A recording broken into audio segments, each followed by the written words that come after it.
Oi pessoal, boa noite. Tudo bem com vocês? Uma alegria a gente poder estar mais uma noite aqui da nossa semana de oração. Tem sido uma semana muito especial a gente poder mergulhar um pouquinho na palavra de Deus e a gente poder se encantar com o nosso Salvador Jesus Cristo. É uma alegria poder estar aqui com vocês, você que nos assiste em casa também é uma alegria a gente poder se conectar através do estudo da palavra, através dessa semana. Eu falei para vocês que hoje eu ia contar para vocês talvez uma das histórias mais desafiadoras, que mais exigiu de mim oração, que é a história do meu casamento. Como eu falei para vocês, como vocês estão sabendo, eu não sou brasileiro, eu sou cabo-verdiano. E no ano de 2013, eu e Sara, a minha esposa, a gente se conheceu no internato. No ano de 2011, a gente começou a namorar no internato lá da Bahia, Faculdade Adventista da Bahia, agora UniAN. E durante o nosso tempo, lá na universidade, a gente começou a namorar. No nosso último ano, a gente decidiu que nós casaríamos no nosso último ano de faculdade.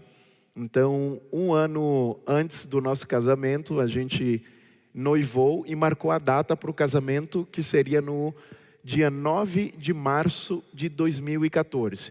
Obviamente, por eu ser estrangeiro, então eu procurei entender como é que seria eu sendo estrangeiro, casando aqui no Brasil com a minha esposa, com a Sara, na época, minha noiva.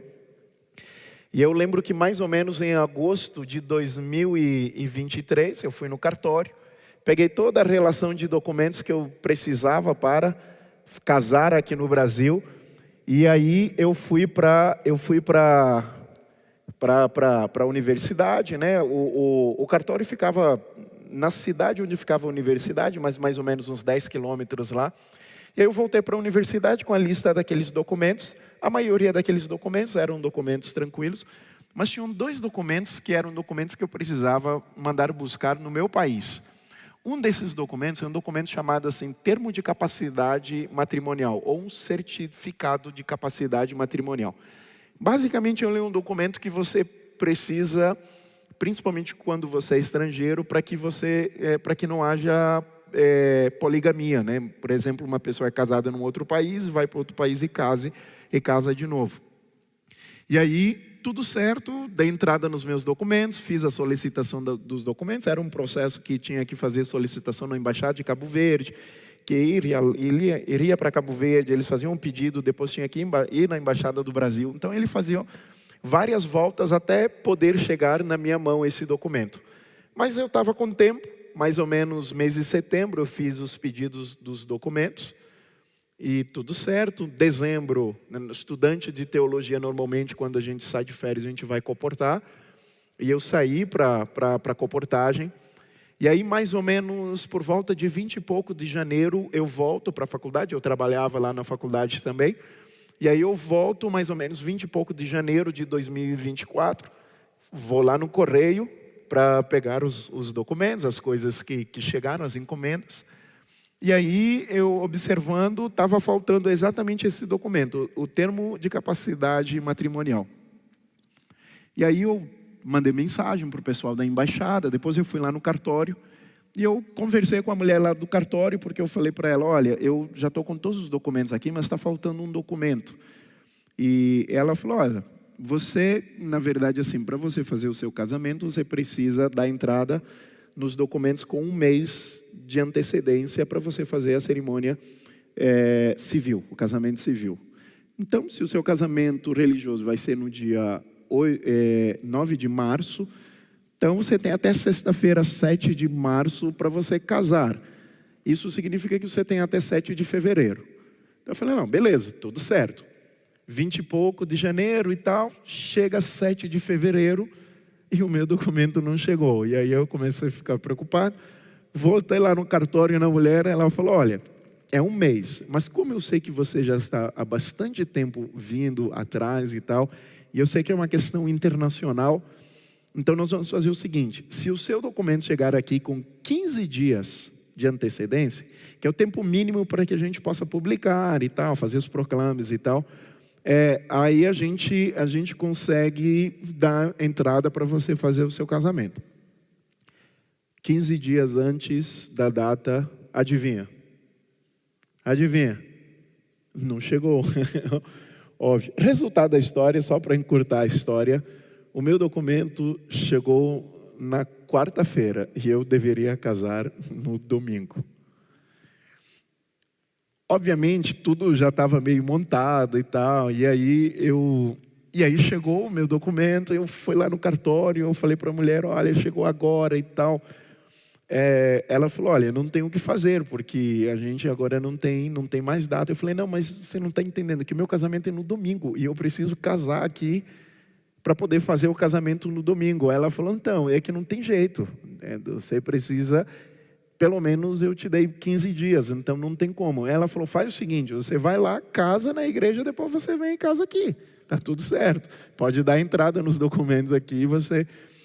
Eu falei, então, é que não vai dar certo assim. Ela falou, então, não tem jeito, não vai dar certo então.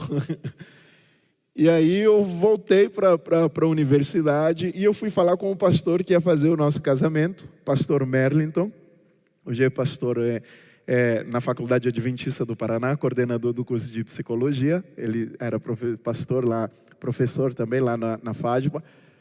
E aí eu falei com ele, eu falei, pastor, então, está acontecendo essa situação e a gente está nessa situação, não pode fazer o casamento civil, só que está tudo organizado para a gente fazer o casamento religioso. E tem um detalhe na história, né? Na época, tanto a Sara quanto eu, nós éramos os únicos adventistas da nossa família.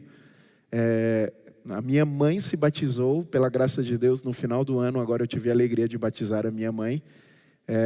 Há 2 anos eu fiz uma semana de oração. Minha mãe mora nos Estados Unidos. Eu fiz uma semana de oração na igreja cabo-verdiana, lá na cidade onde ela mora. Ela foi para a igreja na semana de oração, primeira vez que ela foi numa igreja adventista. Obviamente foi porque era o filho que ia pregar, então foi para prestigiar. Mas os irmãos chegaram juntos, os irmãos abraçaram, começaram a visitar ela, ofereceram um estudo bíblico, fizeram um pequeno grupo lá na casa dela. E aí, no início do ano passado, ela mandou uma mensagem para mim, falando assim, eu quero me batizar, e eu quero que você venha me batizar. E aí foi muito especial poder receber aquela mensagem, porque eu orava todos os cultos de quarta-feira, as igrejas onde eu passei, o pessoal sempre sabe, todos os cultos de quarta-feira eu sempre pedi oração pela minha mãe, né? E no final do ano passado eu tive a alegria de fazer o batismo dela. Mas na época ela não era adventista também. Minha mãe já tinha vindo para o Brasil para o meu casamento. Todo mundo. E eu falei, pastor, então, a gente está nessa situação. Eu falei, então, Gilson, é complicado agora, porque tem que ter o casamento civil. A igreja, para casar no religioso, tem que ter o civil. Então, esse é o procedimento eclesiástico da igreja. Não tem muito o que fazer. Eu falei, então, pastor, como é que a gente vai fazer agora? Porque o que eu vou falar para todo mundo lá? Já veio todo mundo, já veio de fora, as nossas famílias não são da igreja. Como é que eu vou explicar essa situação? Ele falou, então, cara, complicado. Eu falei, pastor, olha, se você quiser, a gente casa e vai cada um para um lugar, entendeu? Não rola, entendeu? Aí depois a gente resolve a situação. Ele, então, não vai dar certo e tal. E aí, na época, ele falou assim, faz o seguinte, Gilson, deixa eu ligar aqui para o pessoal da União, que fazia parte da União Leste Brasileira, deixa eu ligar para lá para saber, num caso desse, como é que funciona, porque o problema está sendo uma questão de documento que não apareceu. Enfim, deixa eu ligar lá. Ele ligou, conversou com o pessoal falou, então, não tem jeito, não pode casar. Aí eu falei, e agora, como é que eu vou fazer e tal? Aí eu lembrei que lá na universidade, a gente tinha um outro pastor, a gente chamava ele de Guto. Ele estudou, ele era preceptor na época lá. O Guto hoje é o diretor da FAD Minas, da nossa universidade lá em Minas. E aí o Guto era advogado também. Então eu falei, eu vou falar com o Guto, porque como ele é dessa área jurídica, de repente ele consegue encontrar uma forma aí de a gente resolver essa situação. Aí fui falar com ele, né? Eu lembro, isso era quarta-feira à noite, eu fui falar com ele. E aí o Guto falou, então, Gilson, cara, vamos fazer o seguinte, a oficial do cartório estudou comigo.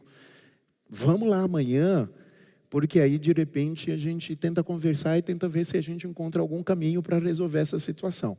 Aí no outro dia de manhã a gente volta para o cartório. A gente passa a manhã inteira lá no cartório, conversa vai, tenta aqui, tenta lá. Resultado da história, não pode. Não pode. Aí eu volto, aí já meio entristecido, porque eu estou entendendo que não ia dar certo.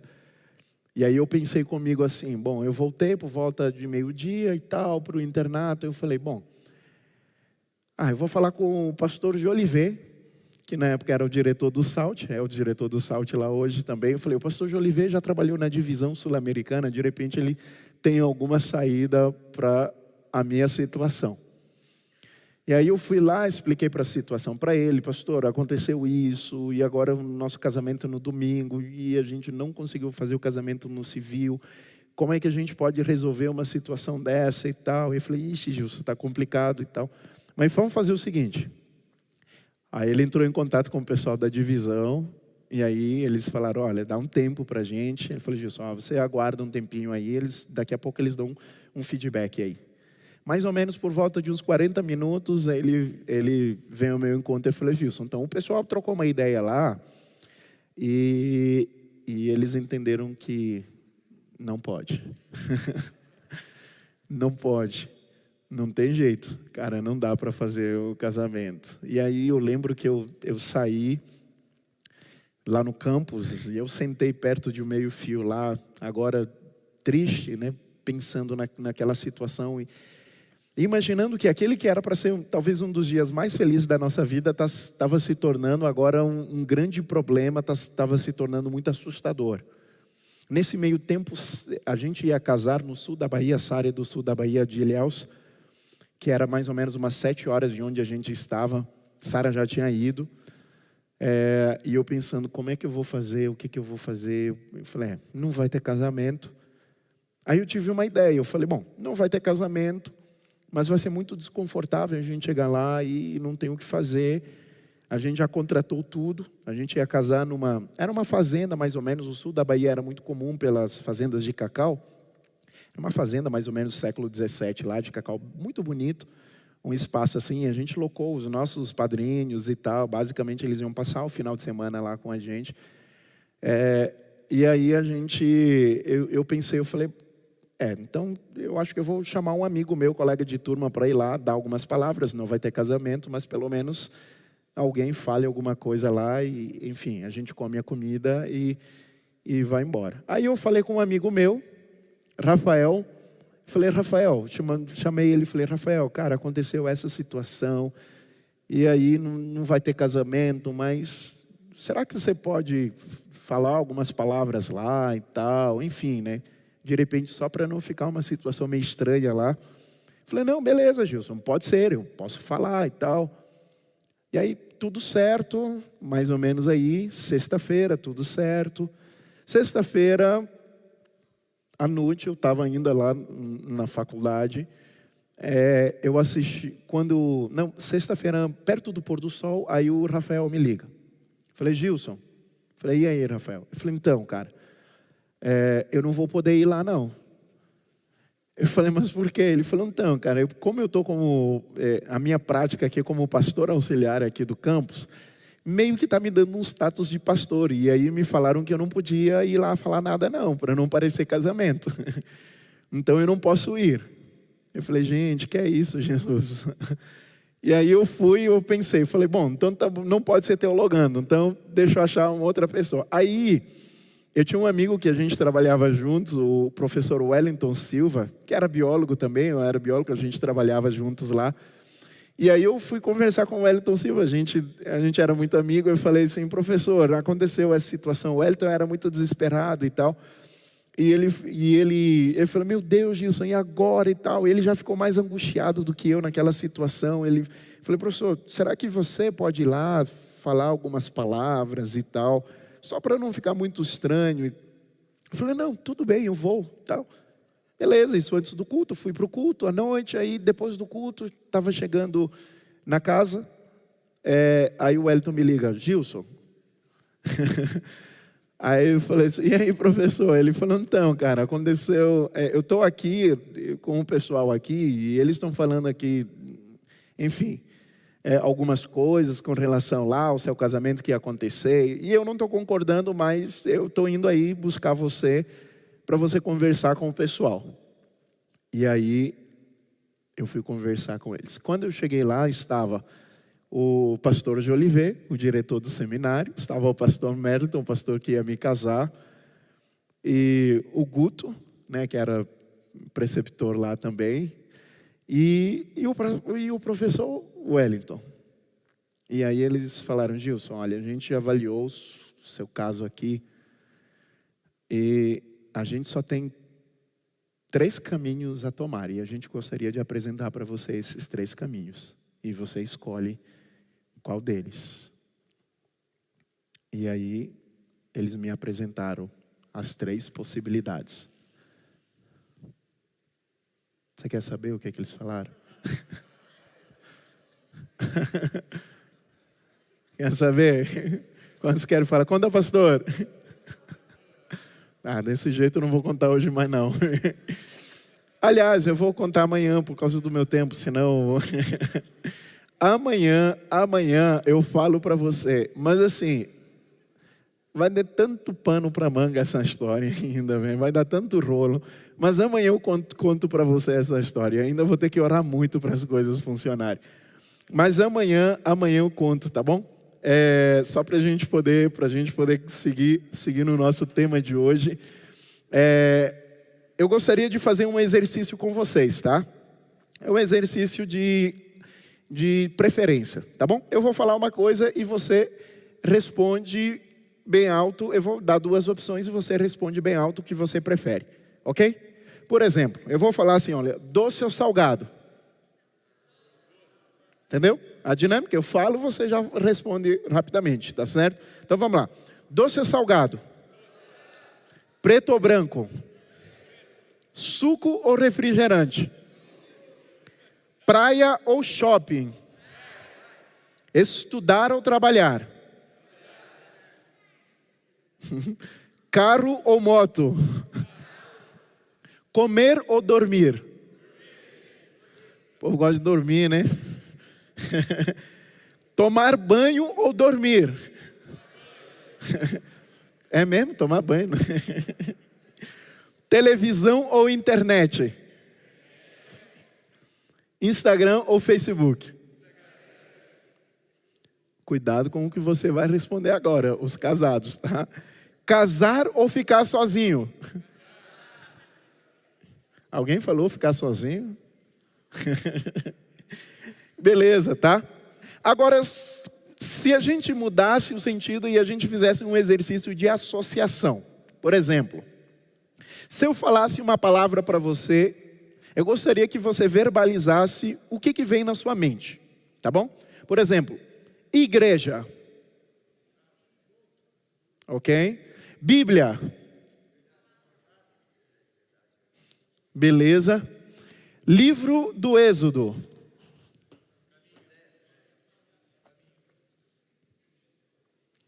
Êxodo 20.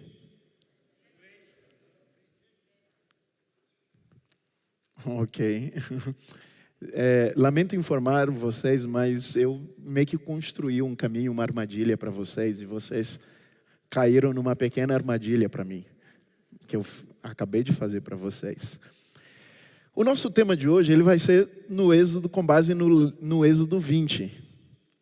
E o Êxodo 20, normalmente, quando a gente pensa no Êxodo 20, a primeira coisa que vem na nossa mente é o quê? É o quê? A lei de Deus, os 10 mandamentos. E aliás, os 10 mandamentos para nós é muito significativo. E eu ouso falar que muitos de vocês aqui, se eu chamasse aqui na frente, recitariam os 10 mandamentos aqui de cor. Falariam de cor.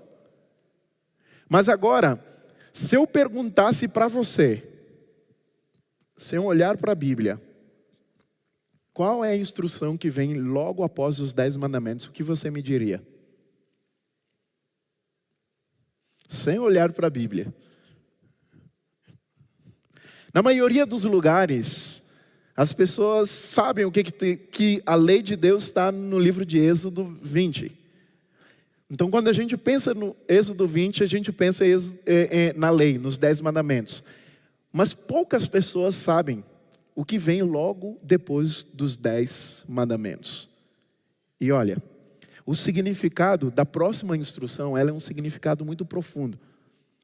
Porque ela está atrelada ao mesmo evento. O mesmo evento onde Moisés recebe a lei, ele recebe essa instrução também. E ele tem um significado muito profundo. E por causa da sua justa posição com a lei, é algo muito importante. E o tema de hoje, talvez a gente não tenha muitas aplicações para o nosso contexto contemporâneo, mas ele vai ser um tema muito curioso.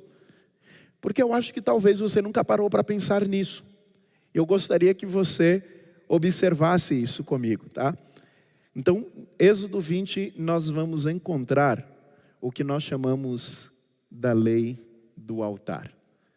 Se a gente já viu que o Messias, ele mudou a forma como a gente relaciona com Deus, na perspectiva de pai e filho.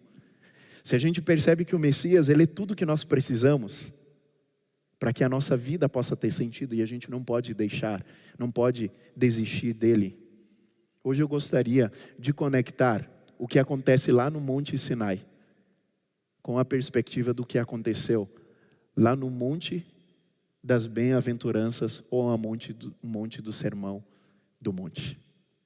A lei do altar. Abra comigo a sua Bíblia no livro de Êxodo, capítulo 20.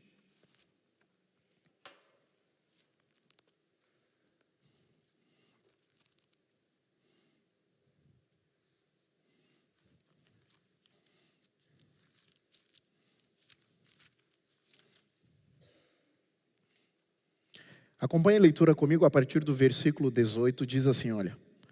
Todo o povo presenciou os relâmpagos, o som da trombeta, o monte fumegante, e o povo, observando, tremeu de medo e ficou longe.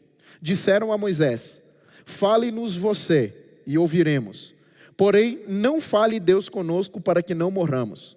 Moisés respondeu ao povo, não tenham medo. Deus veio para provar vocês, para que o seu temor esteja diante de vocês, a fim de que não pequem. O povo estava longe em pé, Moisés, porém, se aproximou da nuvem escura onde Deus estava. Acontece uma cena bastante curiosa, porque o povo de Deus, durante várias gerações, eles estavam cativos no Egito. E aí, depois de um tempo, agora Deus levanta Moisés para libertar o povo. E Moisés agora liberta o povo passa pelo mar Vermelho. E nós sabemos que esse momento da libertação, o momento da passagem pelo mar, é o momento do batismo do povo. E aí o povo vai para o deserto e agora o povo se aproxima do Sinai. E acontece um fato muito curioso, porque naquele momento lá no Sinai, enquanto o povo está no pé do Sinai, a glória de Deus invade aquele monte. Agora você tem relâmpagos, agora você tem trovões, agora você tem nuvens, agora o monte parece que está em chamas. E o povo começa a ficar assustado, porque durante várias gerações, aquele povo, eles estavam acostumados com os deuses egípcios. Os deuses ratos, os deuses sapos, os deuses cães e gatos. Mas esses deuses egípcios, eles nunca haviam feito nada. Os deuses egípcios nunca haviam falado, nunca haviam se manifestado. E agora eles estão no pé do monte, e agora tem um Deus que se manifesta de forma real. Existe um Deus que é real e que fala de forma real, visível. E eles agora começam a ficar com medo daquela situação, porque agora eles experimentam um Deus que é vivo, um Deus real. Então o povo começa a ficar com medo, e eles chegam para Moisés e eles falam assim, Moisés, Deus não pode falar com a gente não. Você vai lá e fala com Deus, e depois você vem e fala conosco, porque se Deus falar conosco nós vamos morrer. E o povo fica com medo, e Moisés fala, não tenham medo. Deus deu seu para que vocês possam ter o temor dele, mas não tenham medo. E o povo fica assustado. E logo em seguida, Deus, em justa posição com... Deus já tinha dado os 10 mandamentos, você tem esse momento de pavor, onde o povo fica assustado, e logo em seguida Deus dá o que nós chamamos a lei do altar. E eu gostaria que você lesse comigo esse texto. Talvez você nunca tinha parado para pensar a respeito desse texto. Diz assim, olha. Então o Senhor disse a Moisés, Assim você dirá aos filhos de Israel: vocês viram que do céu eu lhes falei, não façam deuses de prata ao lado de mim, e nem façam para vocês deuses de ouro. Primeira lei: façam um altar de terra para mim, e sobre ele vocês sacrificarão os holocaustos e as ofertas pacíficas, as suas ovelhas, os seus bois. E em todo lugar onde eu fizer celebrar a memória do meu nome, virei até vocês e os abençoarei. Se vocês fizerem um altar de pedra para mim, não o façam de pedras lavradas, pois se fizerem uso de ferramentas, vocês terão profanado o altar. Nem subam ao meu altar por degraus, para que ali não seja exposto a sua nudez. A lei do altar. Basicamente, ele tem dois princípios. Deus fala assim, olha, a primeira lei, quando você for construir um altar, você precisa construir esse altar de terra. Agora, se no lugar onde você estiver não tiver terra, você pode usar pedras. Mas essas pedras, elas não podem ser lavradas. Então você não pode tocar nessas pedras, ele tem que ser de pedra bruta. Essa é a primeira lei do altar. E a segunda lei do altar, ele fala assim, quando você for construir um altar, você não pode construir o altar em degrau ascendente, subindo. Então você não pode construir um altar com degraus ascendentes. Primeira lei, o altar ele precisa ser de terra. Se não tiver terra, pode usar pedra, mas não pode ser pedra lavrada, tem que ser pedra bruta. E a segunda lei, não pode ser em degrau ascendente. Aí você pergunta, o que significa isso? Qual é o significado da lei? Para mim deve ter um significado muito profundo por causa da justa posição com a lei de Deus, os 10 mandamentos. As duas coisas eles se conectam porque o mesmo evento acontece. Por que Deus deu a lei do altar? E qual é o significado dessa lei? E qual é o significado dessa lei para nós? Para que a gente possa entender isso, a gente precisa responder algumas perguntas. Primeiro, a gente precisa entender para que serve um altar? Qual o objetivo de um altar? Pelo menos os jovens estão estudando sobre o altar durante esse trimestre, então deve... Para que serve o altar? Qual o propósito do altar? Oi? Adoração. O que mais? Sacrifício. Ok? E tem mais um terceiro propósito, inclusive está nessa lei. Alguém conseguiu? Memorial. O altar ele tinha basicamente esses propósitos. Um dos propósitos ele tinha a ver com a adoração. Ok? Um segundo propósito ele servia também como um memorial. E um terceiro propósito é que o altar ele também servia como um lugar para que houvesse sacrifício. Então o altar ele tinha esses três propósitos a princípio. E aí isso leva para a gente uma outra perspectiva, uma outra pergunta, tá certo? Se o altar era usado para adoração, memorial, mas talvez o sentido mais profundo do altar, ele tem a ver com o sacrifício, A pergunta que a gente deveria fazer: sacrifício de quê? O que era sacrificado no altar, dentro da perspectiva da Bíblia? Oi? E qual era o objetivo do sacrifício do cordeiro? Oi?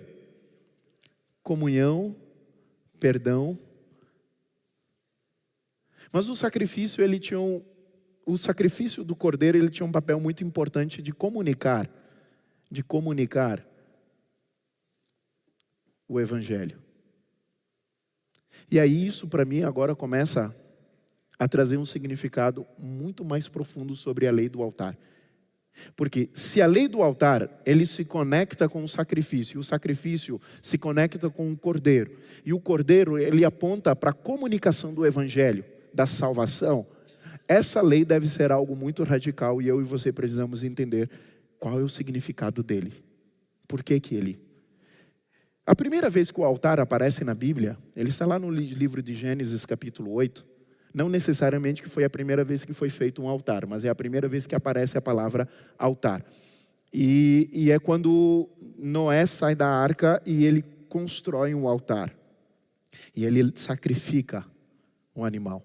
Depois no livro de Gênesis a gente tem um outro momento muito marcante, onde também a gente tem um altar sendo construído, que é o momento onde Deus chama Abraão e pede para Abraão sacrificar Isaac. Ele constrói um altar, coloca o Isaac sobre o altar. No momento que Abraão levanta o cutelo para sacrificar o seu filho, em obediência a Deus, aí Deus segura ele e fala: Abraão, não precisa. E a gente tem esse momento dramático, mas um momento muito marcante da história que envolve o altar. Mas talvez o livro da Bíblia que mais elucida alguma coisa sobre o altar é o livro de Levítico. Eu queria ler alguns versículos rapidamente com você, só para a gente entender a perspectiva da lei do altar. Levítico, abra comigo a sua Bíblia no livro de Levítico, capítulo 1. Levítico, capítulo 1.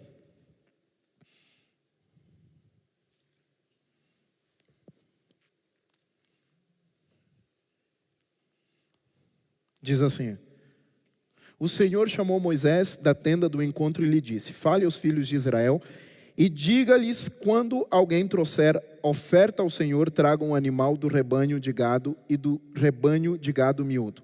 Se a oferta for holocausto do rebanho de gado, o homem trará um macho sem defeito. Ele trará à porta da tenda do encontro, para que o homem seja aceito diante do Senhor. Porá a mão sobre a cabeça do holocausto, para que seja aceito a favor dele para sua expiação. Depois matará o novilho diante do Senhor. Os filhos de Arão, os sacerdotes, apresentarão o sangue e o aspergirão ao redor sobre o altar que está diante da porta da tenda do encontro. Então, ele tirará o couro do animal e o cortará em pedaços. E os filhos do sacerdote Arão acenderão fogo sobre o altar e porão em ordem a lenha sobre o fogo. Também os filhos de Arão, sacerdote, colocarão em ordem pedaços, a saber, a cabeça, a gordura sobre a lenha que está no fogo sobre o altar. Porém as entranhas, o sacerdote lavará com água e queimará tudo isso sobre o altar. É holocausto, oferta queimada, aroma agradável ao Senhor. Se você olhar o versículo 17, ele termina mais ou menos nessa mesma perspectiva. É holocausto, oferta queimada, agradável ao Senhor. Levítico 3:5 também ele vai fazer essa mesma perspectiva. É oferta queimada, aroma agradável ao Senhor. 8:21, a mesma coisa. É oferta queimada, aroma agradável ao Senhor. Tá bom? Eu soltei várias pontas aqui, só voltando. Então, voltando à cena. Nós temos mais ou menos assim, o povo sendo liberto.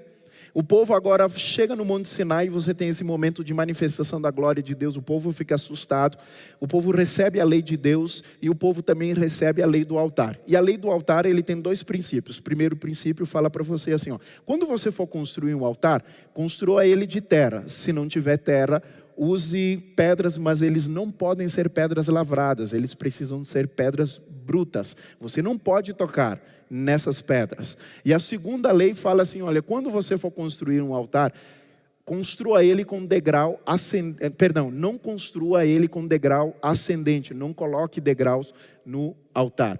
E a gente entende que o altar, ele está associado à adoração, a um memorial, mas o principal sentido do altar, ele tem a ver com o sacrifício que é feito lá. E aí, esse sacrifício que é feito, a Bíblia, por várias vezes declara que esse sacrifício, ele sobe ao céu como aroma agradável ao Senhor. Então, a gente tem mais ou menos essa perspectiva. Obviamente, se você continuar estudando a palavra de Deus, a gente entende que dentro do ritual do santuário, do sacrifício, as pessoas, quando eles cometiam o pecado, eles precisavam sacrificar um animal, oravam sobre o animal e sacrificavam o animal sobre o altar. Só que, se a gente estudar o livro de Hebreus, capítulo 9, capítulo 10, Hebreus vai falar assim, olha, não é sangue de touros e de animais que faz a expiação do pecado. Mas ele vai falar assim, olha, esse mesmo Jesus de uma vez por todas se ofereceu como sacrifício para a expiação dos pecados, para a expiação dos pecados. Então, quando a gente entende que o altar tudo que está acontecendo lá, na verdade, ele tem um objetivo de comunicar o evangelho, comunicar o Cristo que seria crucificado no altar, seria crucificado através da cruz, e o altar representa o sacrifício do Cordeiro. E a gente começa a entender que essa lei, ela deve ser algo muito importante, porque o verdadeiro Cordeiro de Deus, João diz que é Jesus Cristo. Então, tudo o que acontecia, todo o sistema de sacrifício, ele estava apontando para Cristo. Se a lei do altar já era muito importante por causa da sua justa posição com a lei de Deus, agora ele é muito importante porque a lei do altar, ele se conecta diretamente com Cristo.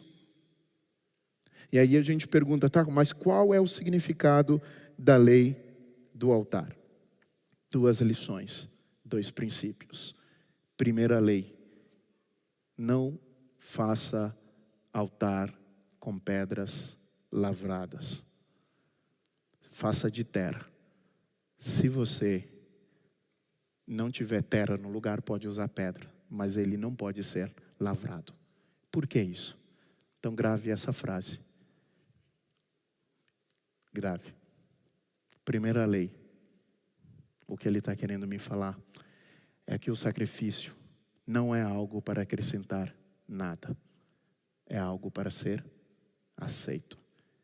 Eu entendo por que Deus pede isso, porque é possível que alguns de nós poderíamos olhar e falar assim, olha, eu sou muito habilidoso, então eu vou construir um altar muito bonito, e eu vou usar minhas ferramentas aqui, eu vou construir um altar bonito. E às vezes você olha assim e fala assim, cara, meu altar vai ficar legal. O altar do Jairo está muito bonito, mas o meu é diferente. O altar do Denis está muito bonito, está bem elaborado, mas o meu altar é diferente. O meu altar é melhor, está mais trabalhado. Eu consigo colocar mais habilidade, eu tenho habilidade de arquitetura, eu tenho habilidade de engenharia, então eu consigo fazer um melhor altar. E talvez você olharia e fale assim, o sacrifício é legal, mas olha para o meu altar, olha para o meu altar. Aí Deus fala, não. Quando você for fazer um altar, você faz ele de terra. E se você for usar pedras, usa pedra que não seja pedra lavrada, mas pedra bruta. E isso me lembra uma coisa muito importante, que o sacrifício não é algo que a gente acrescenta. Eu e você, nós não podemos acrescentar nada ao sacrifício. Nós só podemos aceitar o sacrifício.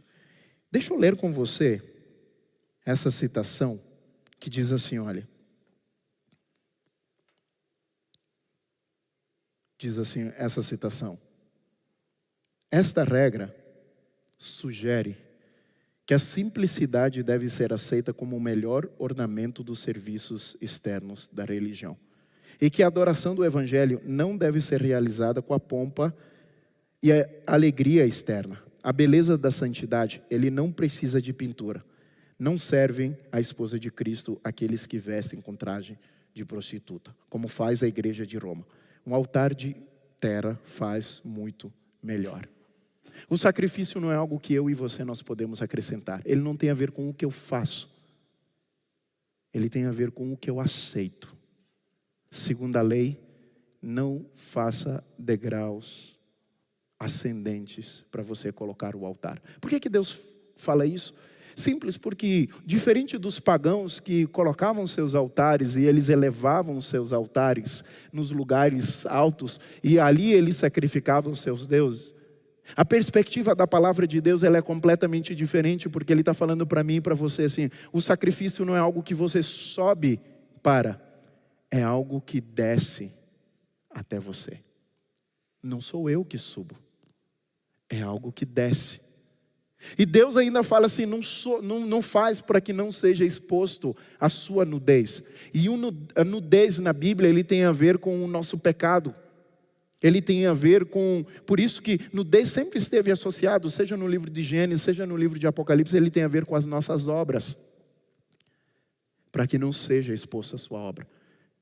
Porque não é você, não são as suas obras que elevam você até Deus. O sacrifício desceu até você.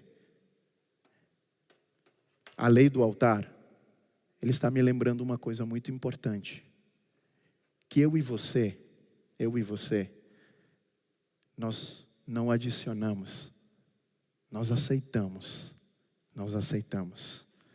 Tem um comentarista bíblico chamado Matthew Henry, e ele diz o seguinte, eu já li a primeira parte, ele diz assim, olha: para tornar os altares mais baixos, para que não subissem por degraus até eles, que quanto mais alto era o altar e mais próximo do céu, mais aceitável era o sacrifício.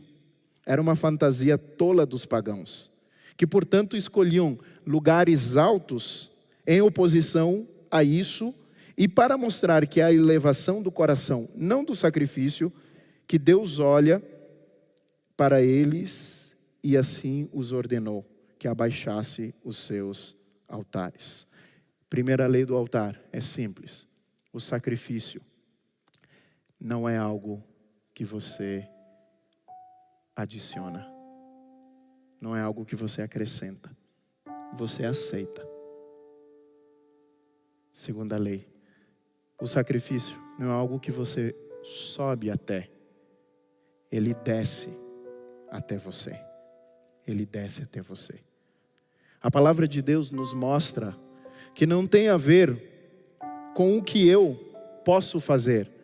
Não tem a ver com a beleza das coisas que eu construo. Não tem a ver com templos enormes, não tem a ver com corais maravilhosos. Não tem a ver com a minha habilidade de falar, ou a minha habilidade de cantar, ou a minha habilidade de fazer alguma coisa. Não é isso. Nada dessas coisas me recomendam a Deus. O sacrifício é algo que eu e você precisamos aceitar simplesmente, porque Ele é suficiente. O sacrifício, ele não tem a ver comigo impressionando a Deus. Tem a ver comigo aceitando o que Deus fez por mim. Por isso o altar simples comunica exatamente, porque a ênfase não está no altar. A ênfase está no cordeiro que é sacrificado. A ênfase não está no que você faz. Está naquele que você aceita. Está naquele que você aceita. Por isso, não precisamos de maquiagem. Segunda lei, você não sobe, Ele desce. As religiões, todas as outras religiões, a ideia é que as pessoas subissem o mais alto possível. Por isso você tem altares elevados, porque as pessoas achavam que no seu coração eles iam subir os mais altos e eles conseguiam encontrar o favor de Deus. Mas a perspectiva do nosso Deus, não somos nós que subimos, as nossas obras não nos levam para perto de Deus. O sacrifício desceu até você. Deus desceu até você e Ele se sacrificou por você. Por isso nós não levantamos os nossos altares, porque o Cordeiro, Ele veio até nós. Afinal de contas, a salvação não é a escada. A graça, ela vem até o chão. A graça vem até o chão. A lei do altar, ela me lembra de que eu e você, nós só precisamos aceitar o sacrifício. Nós só precisamos entender de que não tem a ver com o que eu faço, mas quem eu aceito. Afinal de contas, alguém desceu e veio até aqui para salvar você. E eu queria que você desse uma olhada nesse vídeo, para a gente caminhar para o nosso final.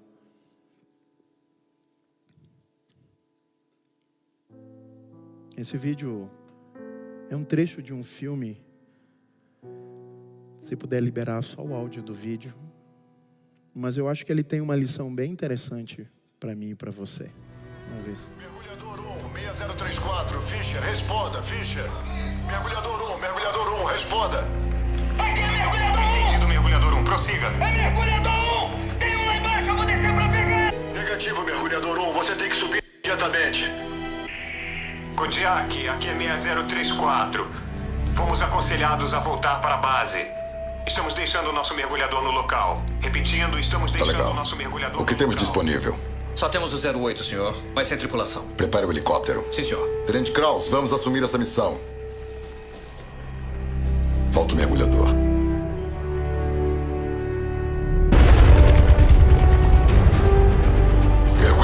Mergulhador 1, aqui é 6008, está na escuta. Responda, Mergulhador 1, 6008, está na escuta. Jake, responda, por favor. Resgate 6028, Kodiak na escuta, prossiga. Checando o peso do mergulhador. Checagem completa, mergulhador saindo pela porta. Saiu pela porta, mergulhador descendo.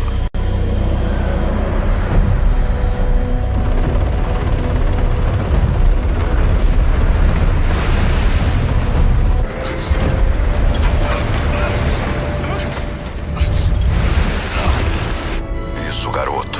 95%. Cabo solto segurando ele aqui. Ainda serve, ainda serve. É o único que temos.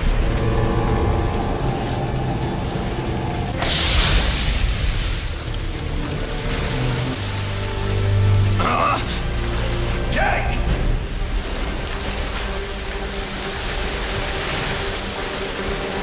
Jake! Jake! Subtenente! Subtenente! É o senhor! Eu já tentei abrir a porta! Eu não consigo abrir, tá presa! Senhor! Me tira logo daqui!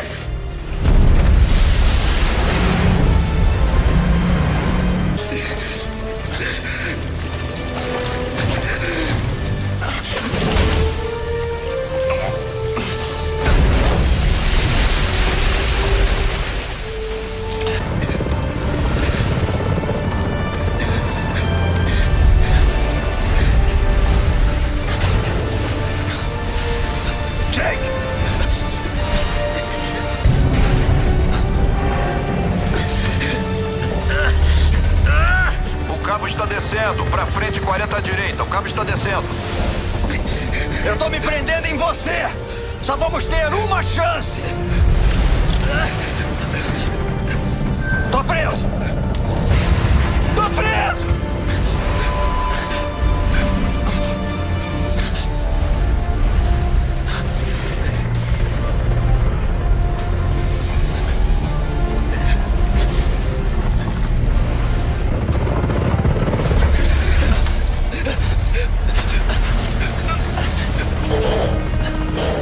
O cabo está se partindo. É o cabo. Para.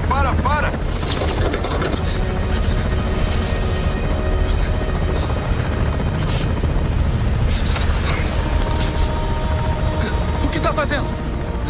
O que tá fazendo? Não, nem pense nisso! Não vai aguentar nós dois! O quê?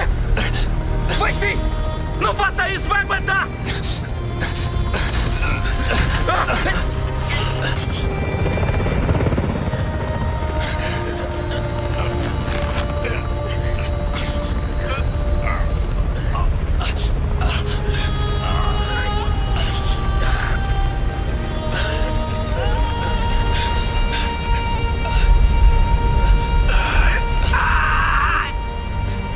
Não vou te soltar!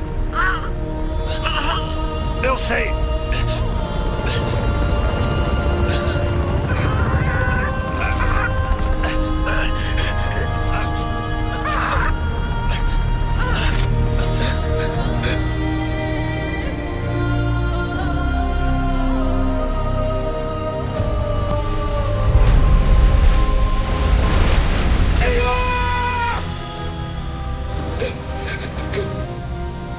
Eu quero descer! Você tem que me descer! Não dá. Eu vou soltar! Se soltar, não vai poder voltar. Não dá. Não posso perder os dois.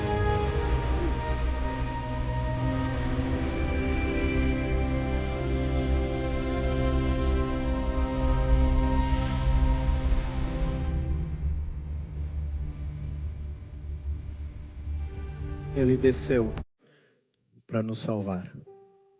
Era necessário. Quando a humanidade caiu, o homem se separou de Deus. O pecado causou essa separação. E nós vivemos em queda.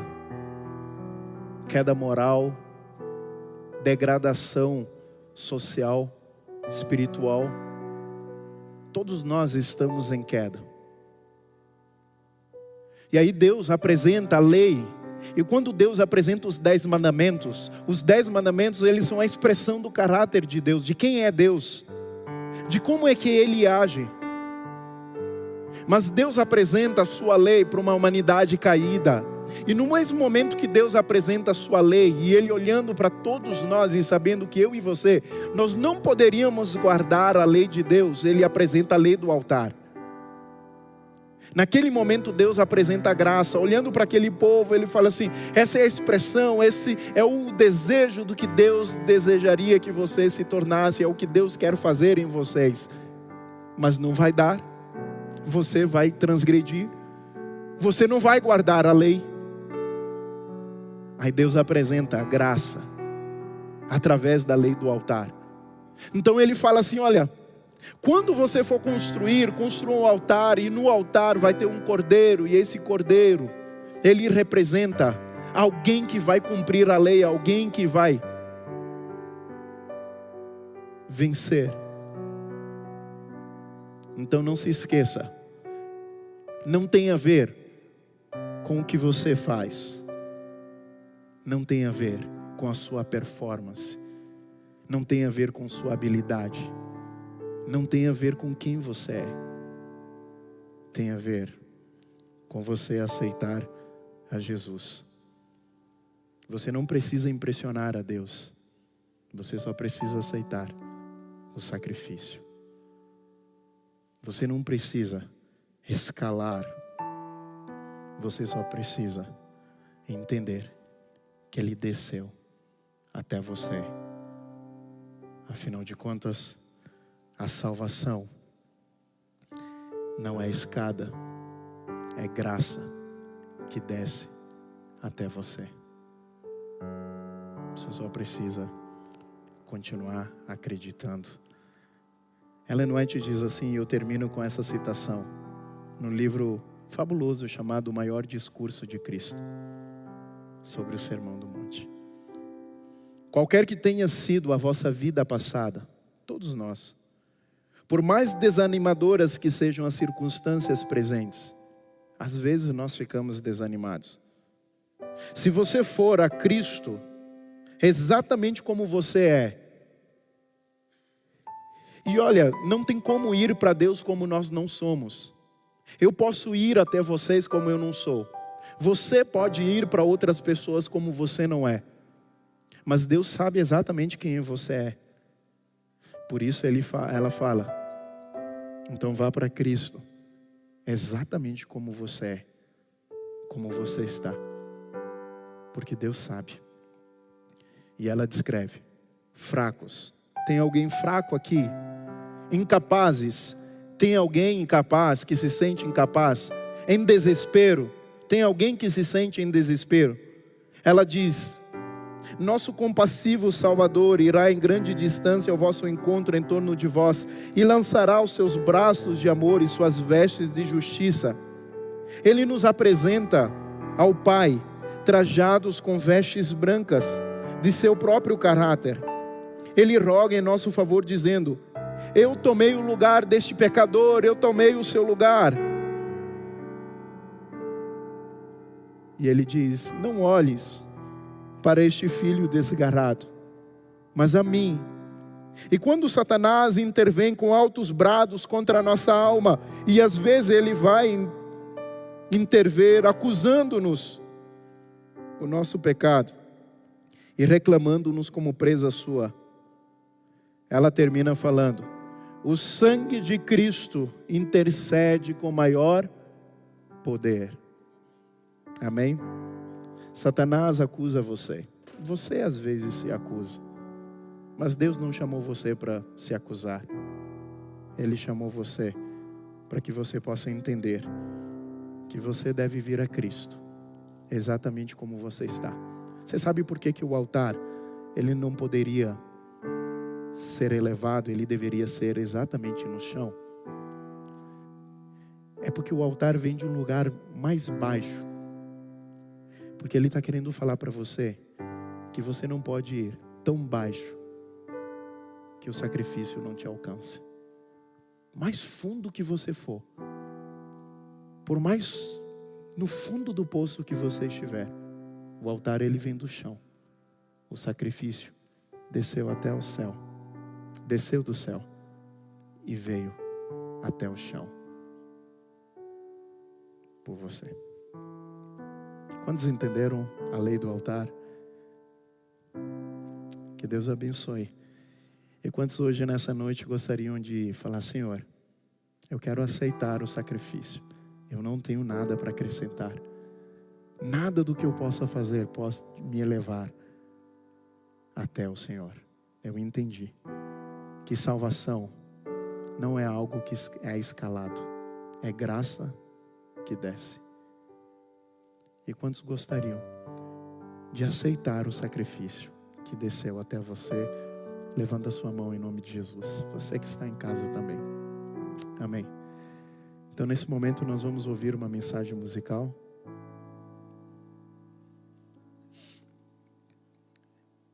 E enquanto você ouvir essa mensagem musical hoje, nessa noite, eu quero convidar você a ficar em pé. E você fazer uma entrega sincera ao Senhor. Eu sei que muitos de nós já entregamos a nossa vida a Cristo através do batismo. Mas eu quero convidar você hoje, nessa noite, mais uma vez, falar: Senhor, eu quero entregar a minha vida. E venha para Deus como você está. Afinal de contas, tudo que nós vivemos aqui é sobre Ele.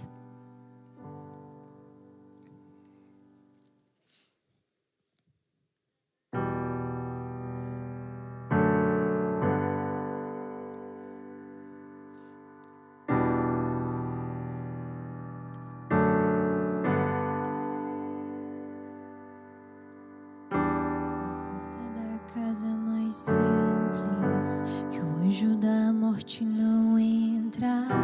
A estrada que corre pro mar, o vento que abre o caminho é você.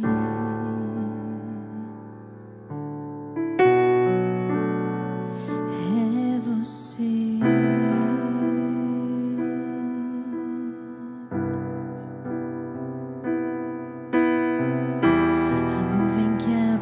Destino é a mesma que cobre o passado, o pão que sacia a fome, a rocha que mata minha sede é você.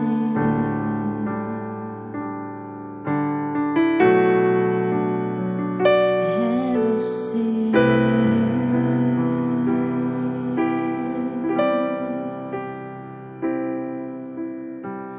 Mais perto do monte, mais perto da face, me espanto com o peso da tua glória.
Seja louvado. Eu gostaria de convidar você nesse momento para fechar seus olhos e vamos falar com Deus. Obrigado, Senhor. A verdade é que é tudo sobre você, a palavra. Nós encontramos Jesus em todos os lugares. Nós encontramos Ele na lei do altar, que nos lembra que a salvação não tem a ver com o que a gente faz, mas tem a ver com o que Deus fez por nós. Tem a ver com o Cordeiro que desceu do céu para morrer por nós. Não somos nós que escalamos um monte. Não somos nós que escalamos a salvação, mas salvação é graça que desce para cada um de nós. E por mais baixo que nós caímos, por mais profundo que nós formos, o sacrifício, ele vem da terra. Porque não existe lugar mais baixo que o Cordeiro não foi para nos alcançar. Que todos nós possamos lembrar, Pai, que Ele desceu para nos salvar. Para que assim nós pudéssemos um dia subir com o Senhor. Que não sejam as nossas habilidades, que não sejam as nossas performances, que não seja apenas a nossa demonstração prática da nossa religião, mas que seja um coração que aceitou o sacrifício. Te agradecemos pela Tua palavra. Nós oramos e finalizamos essa prece. E ela vai carimbada em nome de Jesus. Amém. Que Deus abençoe você. Uma boa noite e até amanhã.